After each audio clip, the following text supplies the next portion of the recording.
Om Shanti students.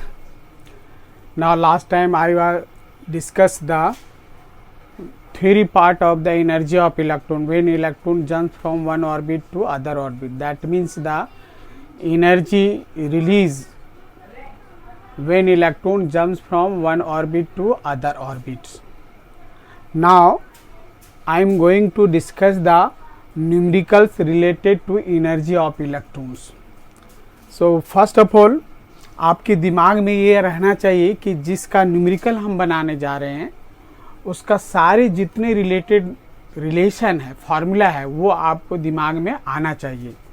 यदि आपका वो यदि दिमाग में रहेगा तो फिर आप उसको आसानी से सॉल्व कर सकते हैं प्रॉब्लम को। तो एक बार मैं आपके दिमाग में रिमाइंड करने के लिए रिफ्रेश करने के लिए सारे formula related to energy of electron मैं लिख रहा हूँ। जैसा कि आप लोग सभी जानते हैं कि energy possess with any particle और the wave that is equal to h mu according to Planck's quantum theory. H mu where mu is the frequency and h is the Planck constant. And फिर इसका modify करेंगे तो H C by lambda. तो आपका सी यहाँ velocity of light है और lambda आपका वेवलेंथ है। तो आप देख रहे हैं किसी भी पार्टिकल या वेवलेंथ वेव में जितना ज़्यादा फ्रीक्वेंसी होगा उतनी ही एनर्जी ज़्यादा पजेस करेगा और जस्ट इसका इन्वर्सली प्रोपोर्शनल टू वेवलेंथ है।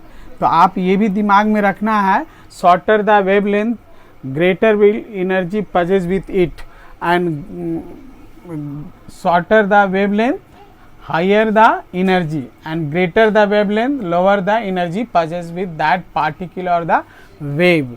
फिर आप इससे रिलेटेड रिलेशन आप जान सकते हैं कि सपोज आपको एक ये एच मी को फोटोन भी बोलते हैं, तो इसमें मान लो नंबर ऑफ फोटोन n है तो आप वो भी फॉर्मूला लिख सकते हैं डेली इक्वल एन एच म्यू। कभी कभी आपको नंबर ऑफ फोटोन बोलेगा तो आप लिख सकते हैं नंबर ऑफ फोटोन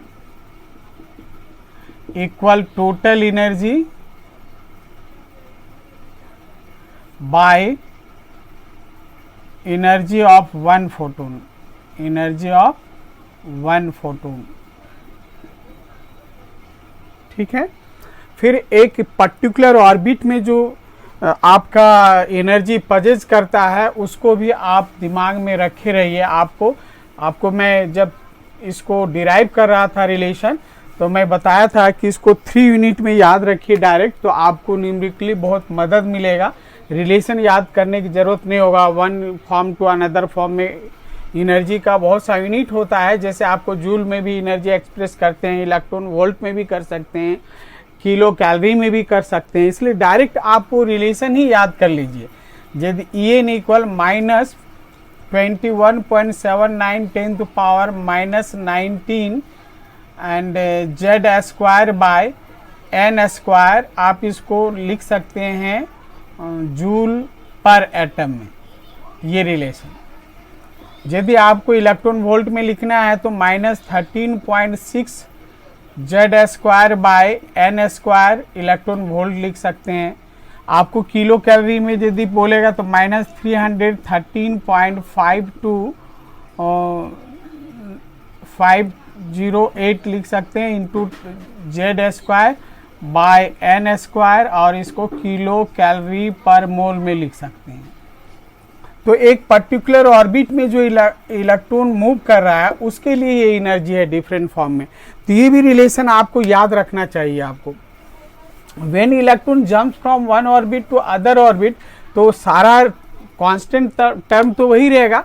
एक ऑर्बिट से दूसरे मान लो n1 से n2 जा रहा है या n2 से n1 आ रहा है तो उसके लिए रिलेशन आपका वही फॉर्म में आ जाएगा। डेली इक्वल्स आपको 21.79 10⁻⁻19 and z square by 1 by n1 square minus 1 by n2 square. तो ये आपको जूल पर एटम में आ गया। फिर इलेक्ट्रॉन वोल्ट में लिखेंगे, वहां पर आप z square by n square कर रहे हैं। यहाँ आपको इलेक्ट्रॉन एक ऑर्बिट से दूसरे ऑर्बिट में जंप कर रहा है तो एनर्जी रिलीज जो एब्जॉर्ब होगा उस केस में आपको ये रिलेशन आ जाएगा। कांस्टेंट टर्म वही है। फिर आप इसको इलेक्ट्रॉन वोल्ट में लिखेंगे तो 13.6 z square 1/n1 square minus 1/n2 square electron volt.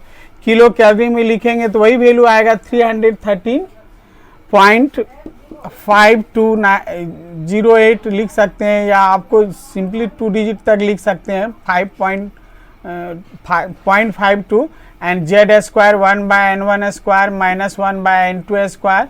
आप यहाँ पर किलो कैलोरी पर मोल में यूनिट इसका आ जाएगा। तो ये रिलेशन हुआ कि when electron jumps from one orbit to other orbit.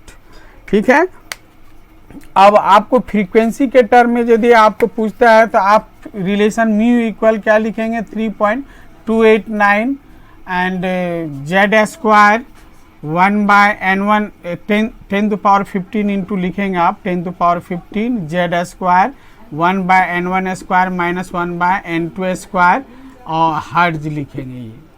तो ये फ्रीक्वेंसी के टर्म में हो गया। इसी को वेवलेंथ में जब पूछेगा तो 1/λ इक्वल क्या लिखेंगे आप RH रीडबर्ग कांस्टेंट का वैल्यू, RH का वैल्यू याद रखिए हमेशा 109677 पर सेंटीमीटर। तो Z square 1/n1 square minus 1/n2 square, ये आपको पर सेंटीमीटर में आप लिख सकते हैं इसको जब वेवलेंथ पूछेगा। अब 1/λ आपको वेव नंबर भी बोलते हैं, तो यही म्यू बार से रिप्रेजेंट करते हैं, तो वही रिलेशन हो जाएगा। 1/λ बोलिए तो वेवलेंथ जब पूछेगा, वेव नंबर बोलेगा तो डायरेक्ट 1/λ इक्वल म्यू बार होता है। तो ये रिलेशन वही सब रहेगा आपका। तो आपको सिर्फ फार्मूला आपको दिमाग में आपको चलना चाहिए। तो ये आपका हो गया सेंटीमीटर। ओके, तो ये आपको ये सब रिलेशन हुआ आपका। जब इलेक्ट्रॉन वन ऑर्बिट से दूसरे ऑर्बिट में जंप करेगा तो उस रेडिएशन का वेवलेंथ क्या होगा, वेव नंबर क्या होगा, या फ्रीक्वेंसी क्या होगा, ये आपसे रिलेटेड तो आपका क्वेश्चन आता रहेगा। तो ये ध्यान में रखना है। और रेडियस के लिए आपको relation RN equal 0.529 n square by Z angstrom में लेंगे।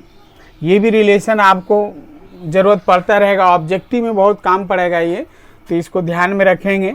मान लो एक पर्टिकुलर ऑर्बिट में इलेक्ट्रॉन मूव कर रहा है, तो हर ऑर्बिट में इलेक्ट्रॉन का वेलोसिटी अलग अलग होता है। तो उसके लिए यदि आपको पूछ दिया, ये सब कंप्यूटर लेवल में आएगा, तो ये सब याद रखने से आपके लिए अच्छा होगा। वेलोसिटी इक्वल आप लिख सकते हैं, आपका v इक्वल आपका हो जाएगा 2.188 इंटू 10⁻6 और आप z/n मीटर पर सेकेंड में लिख सकते हैं। n नंबर ऑफ ऑर्बिट है, z न्यूक्लियस चार्ज है, तो ये रिलेशन याद रख सकते हैं। फिर आपको जैसी कहीं एनर्जी आपको फॉल होता है और वो डिफरेंट एनर्जी में रिजॉल्व हो जाता है, तो उसके रिलेशन में आप लिख सकते हैं h mu equal h mu dash plus h mu double dash.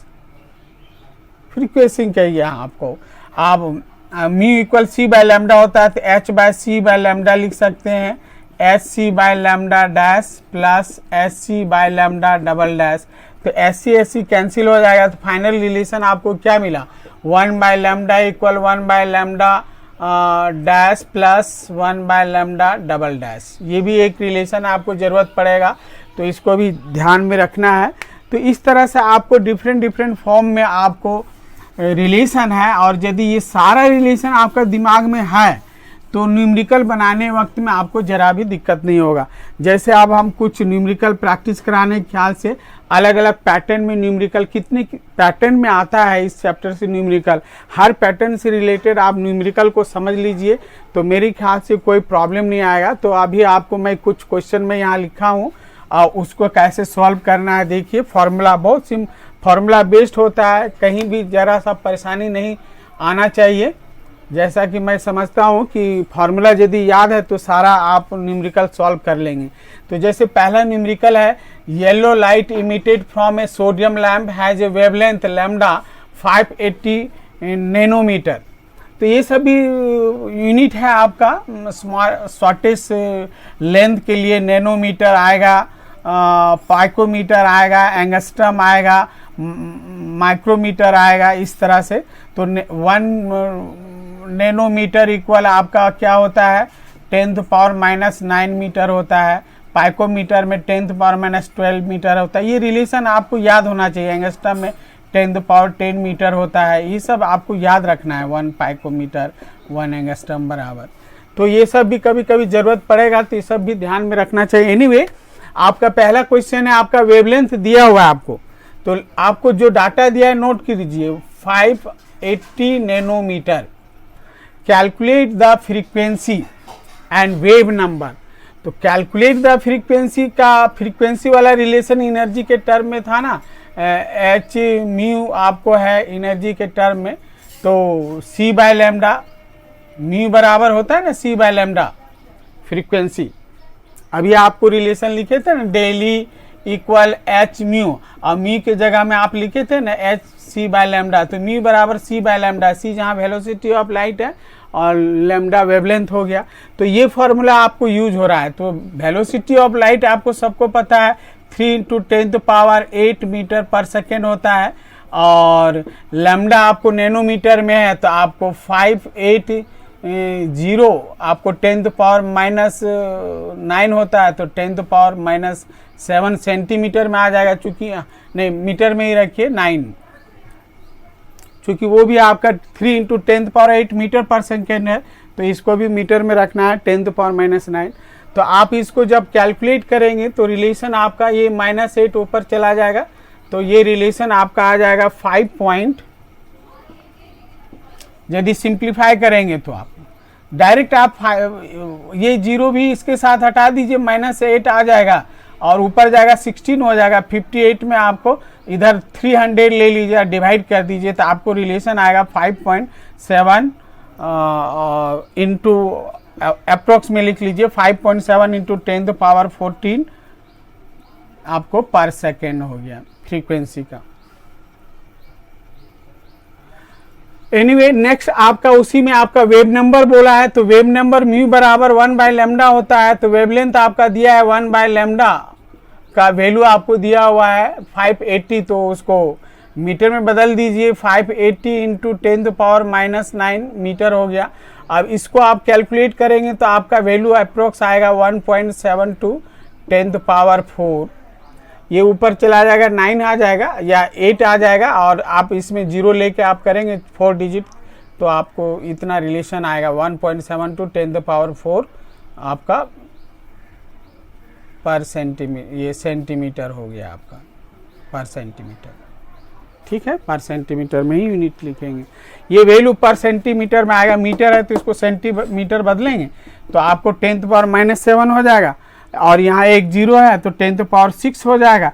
ऊपर चला जाएगा तो आप 3 जीरो इधर ले लीजिएगा, तो बाकी आपका या 2 जीरो लेके 100 में कर सकते हैं, तो ये वैल्यू आपको आ जाएगा। एनीवे,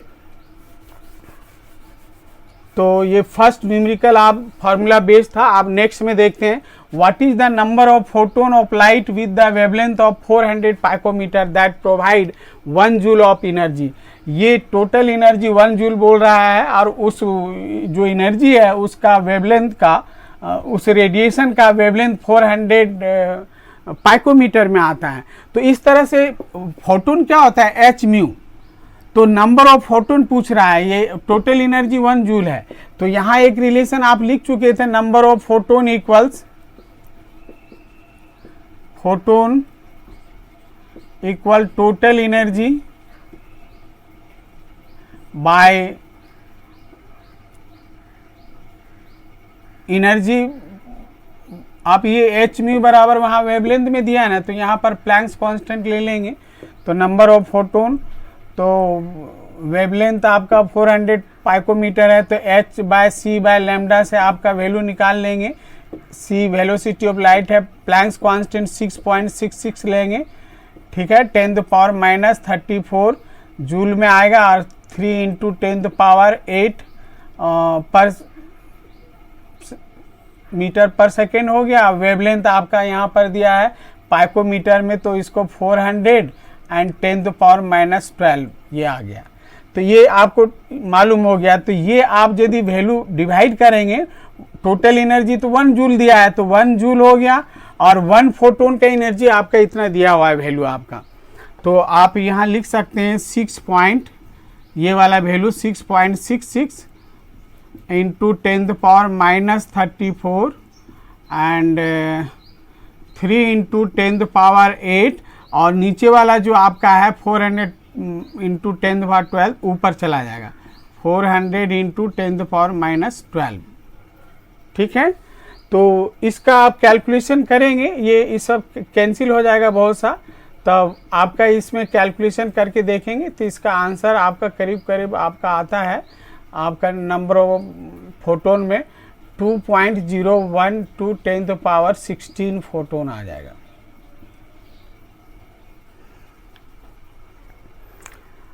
अब हम लोग आते हैं नेक्स्ट न्यूमेरिकल के लिए।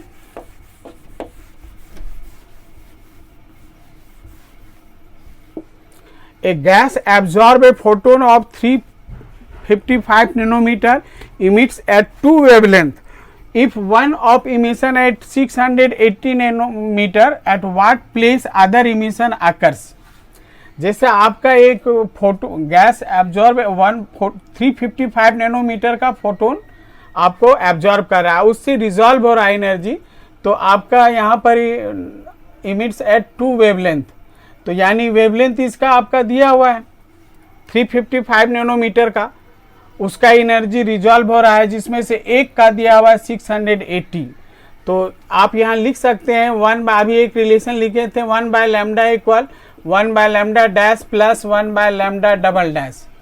तो ये आपका वेवलेंथ दिया हुआ है 355 पाइकोमीटर, ये नैनोमीटर है और ये नैनोमीटर में है, तो एनीवे नैनोमीटर में आएगा आपका 1 बाय लैम्डा डैश, एक को मान लीजिए 1 बाय 680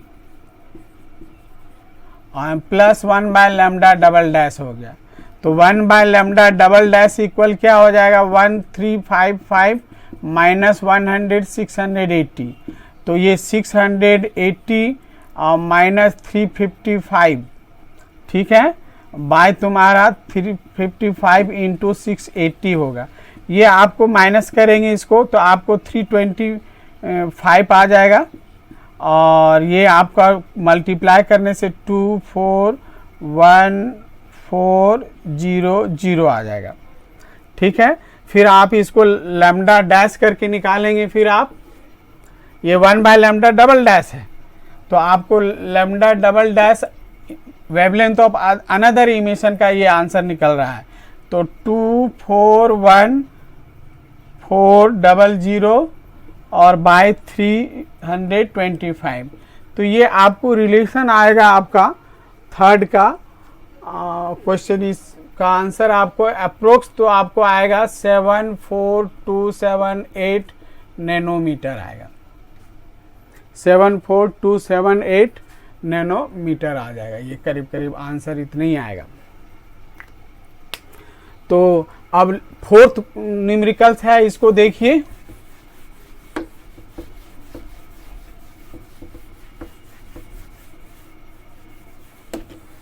फोर्थ में आपको क्या दिया हुआ देखिए, आपका what is the wavelength, wave number and frequency of light emitted when the electron in hydrogen atom undergoes transition from one energy level with n equal 4 to n equal 2।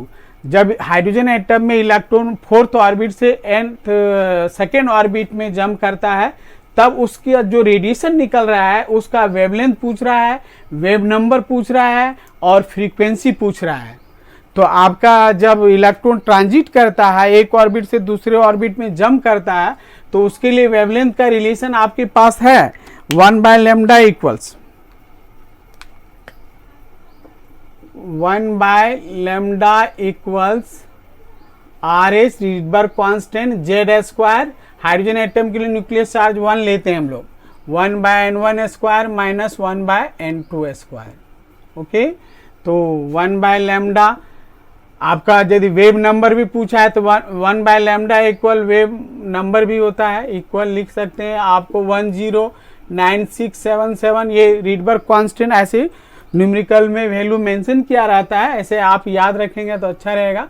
ये 1 का square hydrogen atom, इसलिए 1 bye आपका fourth orbit था, n1 का value 2 का square minus 1 का 4 का square हो जाएगा, तो ये आपका 109677 और 1 बाय 4 एंड 1 बाय 16 हो जाएगा, तो 3 बाय 16 हो जाएगा, 109,677 इंटू 3/16। तो इसको डायरेक्ट सिंप्लीफाई करेंगे तो वेव नंबर निकल जाएगा। अब वेवलेंथ अब पूछना है तो अब 1 बाई इतना करना पड़ेगा, यानी वेवलेंथ यदि पूछेगा तो लैम्डा इक्वल क्या हो जाएगा 16/109,677 इंटू 3 हो जाएगा।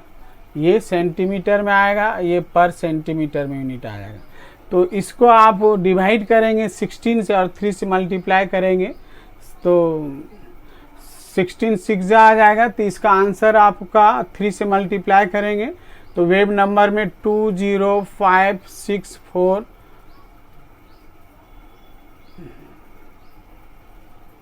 पॉइंट यहाँ आपको 4 ले लीजिए, ये पर सेंटीमीटर में लिख दीजिए आंसर।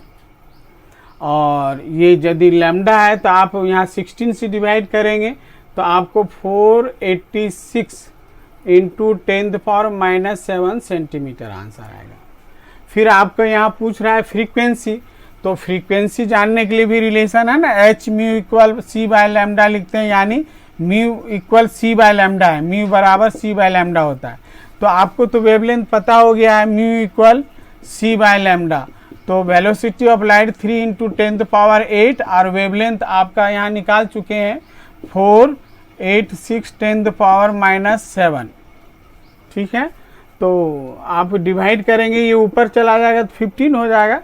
फिर 486 से आप इसको डिवाइड करेंगे तो इसका वैल्यू आपको नैनोमीटर में लिख सकते हैं। आपको फ्रीक्वेंसी का रिलेशन कैलकुलेट कर सकते हैं इसको। फ्रीक्वेंसी वेवलेंथ पूछा है, वेव नंबर और फ्रीक्वेंसी भी पूछा है, तो आप इसको 3/486 इंटू 10⁻, ये 15 चला जाएगा। ये फ्रीक्वेंसी का यूनिट हर्ज और साइकिल पर सेकेंड भी लिख सकते हैं यूनिट। तो 486 से आप ये यहाँ पर ले लीजिए, 30 ले लीजिए तो आपको 3000 हो जाएगा, 3000 हो जाएगा। यहाँ पर 30 ले लेने से यहाँ 10⁻12 रह गया और ये 486 से डिवाइड कर दीजिए तो अबाउट 500 है। तो 500 में 20 अगर 2 अप्रोक्स में आ जाएगा, 2 इंटू 10⁻12 हर आंसर ये आ जाएगा। ठीक है, तो ये न्यूमेरिकल आपका हुआ। अब हम लोग आते हैं थोड़ा सा ट्विस्टेड न्यूमेरिकल पे आते हैं। जैसे ये सिंपल थोड़ा सा फॉर्मूला बेस्ड है, ऐसे ट्विस्टेड भी फॉर्मूला ही बेस होता है, बस थोड़ा सा कभी कभी थोड़ा सा कंसेप्ट लगाना पड़ता है। तो इसके लिए हम यहाँ पर ही एक न्यूमेरिकल अभी हम यहाँ पर दे रहे हैं, उसको आप ट्राई करेंगे। लिख सकते हैं what transition in hydrogen spectrum, what transition in hydrogen spectrum would have same wavelength, would have the same wavelength as the Balmer transition, Balmer transition। Balmer transition मतलब क्या है, N1 आपका फिक्स है 2, लेमन के लिए N1 इक्वल 1। तो आपको atomic spectrum में सब आपको डिटेल से समझाया गया है, वो सब भी याद रखना होगा। डाटा नहीं तो सब में आपको क्लियर कट नहीं रहेगा, इसीलिए थोड़ा सा आपको कुछ याद भी रखना पड़ेगा। तो Balmer transition N equal 4 to N equal 2 of helium ion spectrum. अब देखिए ये पूछ रहा है what transition in hydrogen spectrum, hydrogen atom में कौन सा ट्रांजिशन होना चाहिए। कहने का मतलब किस ऑर्बिट से किस ऑर्बिट में इलेक्ट्रॉन को जंप करना चाहिए, जिसका जो जंप होता है उसका जो रेडिएशन हो उसका वेवलेंथ वही होगा जो ट्रांजिशन आपका हीलियम आयन में होगा जब इलेक्ट्रॉन फोर्थ से सेकेंड ऑर्बिट में जंप करेगा। तो हम मान लेते हैं कि हाइड्रोजन एटम में जो ट्रांजिशन होता है वो N1 N2 से आपका N1 में होता है, इसको हम लोग जान लेंगे। ठीक है, अब 4 हीलियम के लिए दिया हुआ है फॉर हीलियम आयन यहाँ N1 वैल्यू दिया हुआ है 2 और N2 वैल्यू दिया हुआ है 4। अब ये फॉर हाइड्रोजन एटम में पूछ रहा है, हाइड्रोजन एटम का ट्रांजिशन यानी N1 N2 का वैल्यू पूछ रहा है। लेकिन एक हिंट दिया गया है कि इसमें जो ट्रांजिशन होता है उसका रेडिएशन का वेवलेंथ वही होगा जो हीलियम में ट्रांजिशन होता है। तो वेवलेंथ का रिलेशन आपको पता है तो उसको आप नोट कर सकते हैं। फॉर हाइड्रोजन एटम लिख सकते हैं 1/λ H के लिए, और यहाँ Rydberg constant Z² 1/N1² minus 1/N2²।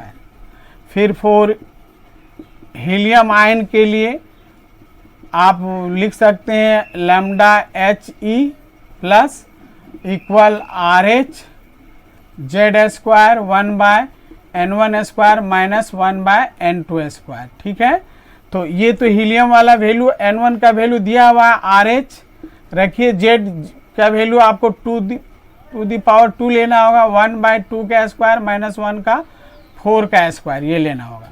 ये वैल्यू N1 N2 निकालना है। लेकिन अकॉर्डिंग टू क्वेश्चन आपका इसका वेवलेंथ और इसका वेवलेंथ दोनों का सेम है। अकॉर्डिंग टू क्वेश्चन आपको लिखना पड़ेगा, तो आपको सॉल्व हो जाएगा अननोन टर्म।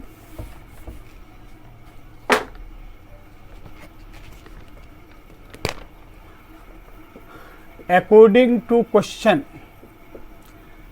यहाँ जो वेवलेंथ होगा 1/λH इक्वल 1/λ हीलियम आयन, ये सेम है। तो ये आपके इधर का रख लीजिए RH Z² हाइड्रोजन के लिए 1 होता है, 1 का स्क्वायर, और 1/N1² to be calculated N2, और इक्वल आपका हो गया RH 4, और यहाँ आपको सिंप्लीफाई करने से कितना आएगा 4 और ये 16, तो 3/16 हो गया। तो 4 4 जा 16 हो गया। ठीक है, ये कैंसिल हो गया, तो ये वैल्यू आपका आ गया 1/N1² माइनस 1/N2² इक्वल कितना आ रहा है 3/4। अब ये दोनों का डिफरेंस आपका वैल्यू यहाँ दिया हुआ है, तो आपको हर एक नंबर में तो हमेशा ये 3/4 नहीं आएगा। एक सर्टेन नंबर N1 का वैल्यू और सर्टेन नंबर N2 का वैल्यू में 3/4 होगा। तो आप अपना इसमें थोड़ा सा कॉमन सेंस लगाना होगा कि N1 का वैल्यू कितना हो और N2 का कितना रखने से 3/4 आएगा। जैसे N1 का वैल्यू 1 रखते हो तो ये क्या हो जाएगा 1 का स्क्वायर, और उसका 2 रखते हो तो 2 जा 4, तो 1/1 और माइनस 1/4, तो 3/4 आ जा रहा है। तो 4 N1 equal 1 and 4 N1 equal 1 and N2 equal आपका 2 होगा, तब ये वैल्यू 3/4 आता है। तो ये आपको मालूम हो गया। तो यही आंसर होगा कि इन हाइड्रोजन एटम में ट्रांजिशन जो होगा सेकेंड ऑर्बिट से फर्स्ट ऑर्बिट होगा, जिसका वेवलेंथ जो निकलेगा यानी रेडिएशन का वेवलेंथ जो होगा वो वही होगा जो हीलियम आयन में जब इलेक्ट्रॉन फोर्थ ऑर्बिट से सेकेंड ऑर्बिट में जंप करेगा। तो ये आपका वैल्यू निकालना था what transition in hydrogen atom. तो हाइड्रोजन एटम में आपको सेकेंड टू फर्स्ट में ट्रांजिट होना चाहिए, ये है। तो चलते हैं, अभी हम दूसरा क्वेश्चन अभी हम लिखते हैं। इसी तरह से आप सोल्व कर सकते हैं सभी प्रॉब्लम को, ट्राई करने से सब होगा।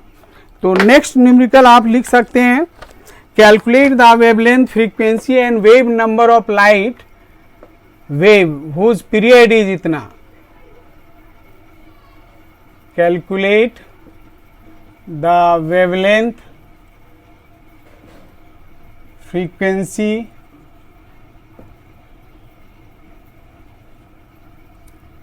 and wave number of light wave whose period दिया हुआ है is 2.0 10⁻⁻10 सेकेंड। तो आपको यहाँ पर वेवलेंथ लैम्डा पूछ रहा है क्वेश्चन मार्क, फ्रीक्वेंसी पूछ रहा है क्वेश्चन मार्क, वेव नंबर भी पूछ रहा है, म्यू बार कर देना है। तो और टाइम आपका दिया है, टाइम पीरियड दिया हुआ है, time period equal given data है 2.0 10⁻⁻10। तो फ्रीक्वेंसी इक्वल जो होता है number of rotation in unit time, यही ना आप डेफिनेशन लिखते हैं। तो 1/टाइम पीरियड हो गया ये, तो 1/टाइम पीरियड दिया हुआ 2.0 10⁻⁻10, तो 0.5 इंटू 10⁻10 हो गया, यानी 5 इंटू 10⁻9 हो गया। ठीक है, तो ये फ्रीक्वेंसी हो गया, हर्ट्ज में या साइकिल पर सेकेंड लिख सकते हैं। फिर आपको वेवलेंथ पूछा है, तो म्यू बराबर सी बाय लैम्डा होता है, तो लैम्डा इक्वल क्या हो जाएगा, सी बाय म्यू हो जाएगा।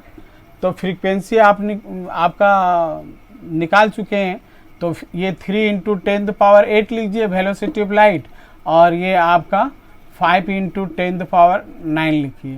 तो ये ऊपर हो जाएगा माइनस, तो 10⁻−1 और ये 0.6, तो 6 इंटू आपका हो जाएगा, इसका आंसर आपका 6 इंटू 10⁻2 आ जाएगा, 6.0 10⁻−2 मीटर।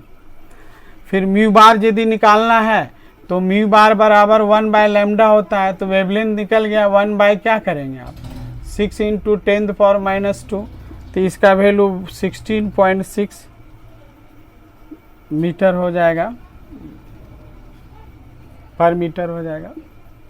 ठीक है, तो इस तरह से आपको एक फॉर्मूला मालूम होने से देखिए बाकी अपने आप निकलता चला जाता है। तो रिलेशन आपको याद रखना है। तो अब एक और थोड़ा टिपिकल क्वेश्चन हम लेते हैं।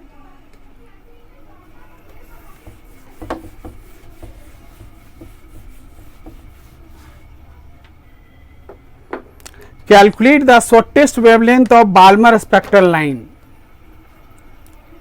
of helium ion. Calculate the shortest wavelength of Balmer spectral line in helium ion। तो शॉर्टेस्ट वे, अब कोई डाटा इसमें नहीं दिया, आपको अपना दिमाग लगाना है। बाल्मर में आपका जो है स्पेक्ट्रल लाइन जब होता है तो वो आपका N1 फिक्स होता है 2, अब N2 आपको 3, 4, 5 ये कुछ भी हो सकता है इन्फिनिटी तक। तो आपको जानना है शॉर्टेस्ट वेवलेंथ पूछा है आपको। तो shortest wavelength means high energy पजेज। High energy पजेज कब होगा, जब इलेक्ट्रॉन हायर ऑर्बिट से लोअर ऑर्बिट में आएगा। तो हायर ऑर्बिट कौन सा लेंगे, थर्ड लेंगे, फोर्थ लेंगे, फिफ्थ लेंगे, सिक्स्थ लेंगे, तो हम लोग इन्फिनिटी ले लेंगे, तब आपको मैक्सिमम एनर्जी उसमें पजेज होगा। इन्फिनाइट डिस्टेंस से इलेक्ट्रॉन जब आपको सेकेंड ऑर्बिट में ड्रॉप करेगा तो उसमें जो रिलीज होगा एनर्जी वो मैक्सिमम होगा। तो आपका जो उसका रिलेशन आपका जो आएगा शॉर्टेस्ट वेवलेंथ के लिए, तो 1/λ इक्वल लिखेंगे RH Z² 1/N1² minus 1/N2²। तो आपको बाल्मर स्पेक्ट्रल लाइन दिया है तो वो आपको फिक्स है, N1 इक्वल 2 होगा ही। अब N2 आपको बाय कंसेप्ट आपको इन्फिनिटी लिखा। अब यही चीज ग्रेटेस्ट वेवलेंथ होता तो आपको जस्ट नेक्स्ट ऑर्बिट लेते हैं, क्योंकि आपको सबको पता है कि जैसे जैसे ऑर्बिट आपका बढ़ता जाता है हाई एनर्जी पजेज करता है। मान लो ये N1 ऑर्बिट है, ये सेकेंड ऑर्बिट है, ये थर्ड ऑर्बिट है। अब जैसे सेकेंड ऑर्बिट में इलेक्ट्रॉन से यहाँ जंप करेगा तो उसमें जो रेडिएशन होगा ये तो एनर्जी बढ़ता जाता है ना। मान लीजिए ये 5 किलो जूल पजेज करता है, ये 9 किलो जूल पजेज करता है और ये 12 किलो जूल पजेज करता है।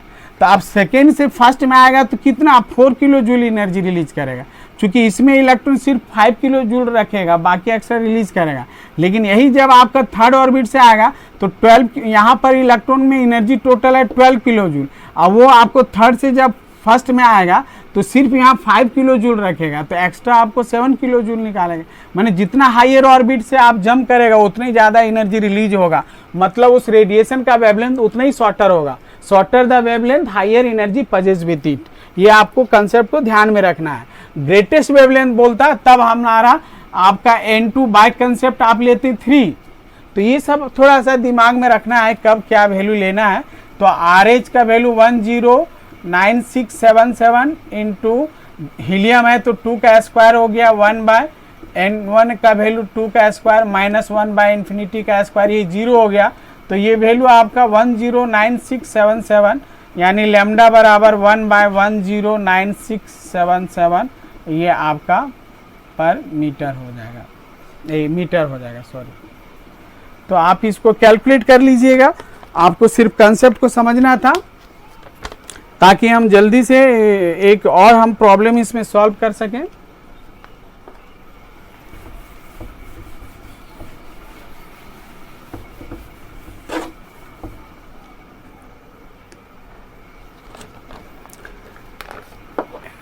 एक न्यूमेरिकल है, थोड़ा एनर्जी से हट के है, ये एनसीईआरटी का क्वेश्चन है। An ion with mass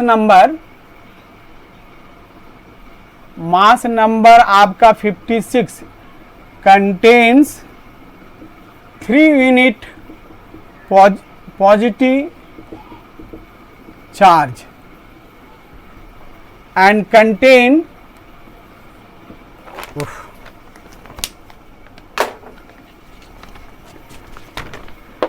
and contains 30.4% more neutron than electron. Assign the symbol to this ion. Assign the symbol to this ion. Okay. तो एक एटम है जिसका मास नंबर दिया है 56 और उसमें बोला गया है कि 3 यूनिट पॉजिटिव चार्ज वो है, वो जो आयन दिया हुआ है उस ये मास नंबर उस आयन का दिया हुआ है और contain 30.4% more neutron then electron. तो ये जो 3 यूनिट पॉजिटिव चार्ज का है, मान लीजिए एलिमेंट ए है 3 यूनिट, इसमें नंबर ऑफ इलेक्ट्रॉन मान लीजिए, चूंकि कंपेयर किया गया है ना नंबर ऑफ न्यूट्रॉन, तो नंबर ऑफ इलेक्ट्रॉन आप मान लीजिए इसका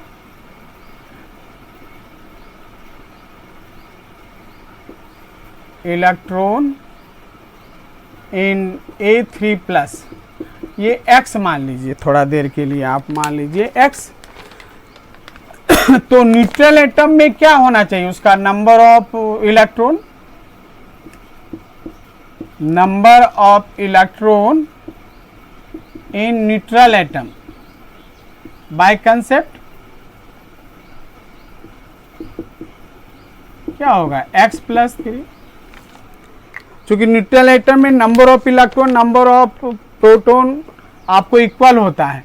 तो यहाँ पर 3 पॉजिटिव हुआ तो 3 इलेक्ट्रॉन निकला हुआ है, तो हम 8 कर दिए 3 इलेक्ट्रॉन, तो न्यूट्रल एटम का निकल गया।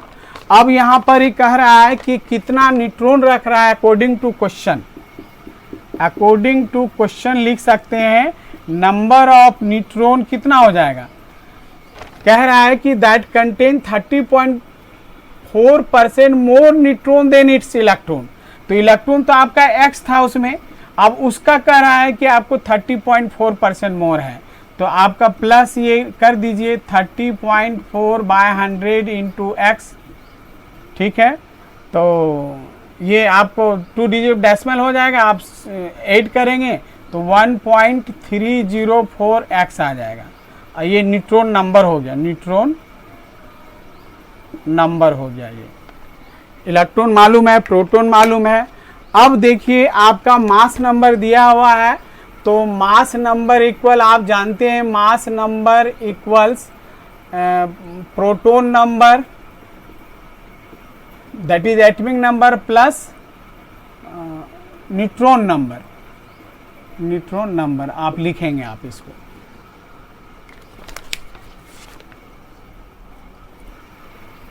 तो मास नंबर तो आपका 56 है, तो आप उसको लिख सकते हैं 56। और प्रोटॉन नंबर इक्वल जो न्यूट्रल एटम में जो नंबर ऑफ इलेक्ट्रॉन है that is the x plus 3, और न्यूट्रॉन नंबर आप निकाल चुके हैं 1.304x, ठीक है। तो आप इधर ले आइए इसको, तो ये 53 हो जाएगा और ये कितना हो जाएगा 2.304x तो x इक्वल कितना हो जाएगा 53/2.304, ठीक है। तो ये एक्चुअली आपका आ जाएगा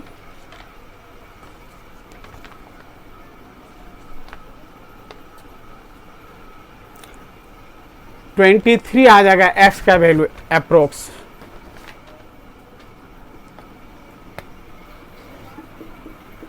तो न्यूट्रल एटम में आपका नंबर ऑफ प्रोटॉन कितना हो गया, आपका